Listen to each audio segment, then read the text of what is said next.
ગીર સોમનાથના વેરાવળ નગરપાલિકામાં કોંગ્રેસ અને ભારતીય જનતા પાર્ટી વચ્ચે રસાકસીનો જંગ જોવા મળી રહ્યો છે। આમ તો ભારતીય જનતા પાર્ટી બહુમતીમાં છે, પરંતુ કોંગ્રેસ મેદાન મારી શકે તેવી શક્યતા છે, કારણ કે ભાજપનો આંતરિક વિખવાદ છે તે ભાજપને હરાવી શકે છે। ને આને લઈને ધારાસભ્ય વિમલ ચુડાસમાએ કોંગ્રેસના કોર્પોરેટરોની બેઠક બોલાવી ને શું ચર્ચા થઈ વિગતે વાત કરીએ।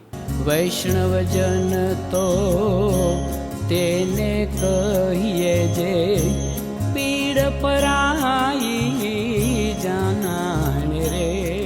દર્શક મિત્રો, નવજીવન ન્યૂઝમાં આપનું સ્વાગત છે। હું છું ફૈઝાન।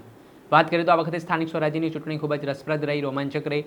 કેટલાક જિલ્લાઓમાં તાલુકા પંચાયત અને જિલ્લા પંચાયતની ચૂંટણીમાં ખરાખરીની ટક્કર પણ જોવા મળી। ત્યારે ગીર સોમનાથ જિલ્લાના વેરાવળ નગરપાલિકાની વાત કરીએ તો ત્યાં ભારતીય જનતા પાર્ટી અને કોંગ્રેસ વચ્ચે ખરાખરીનો જંગ જોવા મળી રહ્યો છે।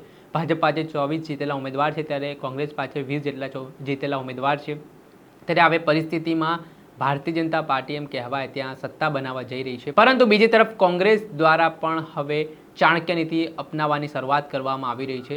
ભાજપના જે નારાજ કોર્પોરેટરો છે તેમની સાથે કોંગ્રેસના કોર્પોરેટરનો સંપર્ક કરવામાં આવી રહ્યો છે અને તેમને મહત્વનું સ્થાન આપવામાં આવશે જો કોંગ્રેસની સત્તા બનશે, તે પ્રકારની વાત પણ કરવામાં આવી રહી છે। અને આના સંદર્ભમાં ગીર સોમનાથના કોંગ્રેસના ધારાસભ્ય વિમલ ચુડાસમા દ્વારા એક ખાનગી ફાર્મ હાઉસમાં મહત્વપૂર્ણ બેઠક યોજીને આ બેઠકને લઈને કેવી રીતે ભારતીય જનતા પાર્ટીના જે ચૂંટાયેલા કોર્પોરેટરો છે તેમને કોંગ્રેસમાં લાવી શકાય અને વેરાવળ નગરપાલિકામાં કોંગ્રેસની સત્તા બનાવી શકાય તે માટેની મનોમંથન અને ચર્ચાઓ છે તે જોવા મળી। આમ જોઈએ તો પરિસ્થિતિ હાલ છેલ્લી ઘડીએ પ્રમુખ પદના નામને લઈને કાગડોળે રાહ જોવાઈ રહી છે। તમામ લોકો ભાજપમાંથી દાવો કરી રહ્યા છે કે તેઓ પ્રમુખ પદ બનવા માટે લાયક છે, પરંતુ જે આંતરિક ખેંચતાણ પણ એક માત્ર કારણ છે કે હજી સુધી પ્રમુખ પદનું નામ છે તે નિશ્ચિત નથી થયું, તેના કારણે જે વ્યક્તિઓ નારાજ થશે તો તેમને ચોક્કસથી કોંગ્રેસ છે તે સંપર્ક કરવાનો પ્રયાસ કરશે અને તેમને જોડવાના પણ પ્રયાસો છે તે કરશે તેવું કહેવાય રહ્યું છે। એટલે હાલ તો ભાજપ અને કોંગ્રેસ વચ્ચે જબરજસ્ત ઘમાસાણ જોવા મળી રહ્યું છે।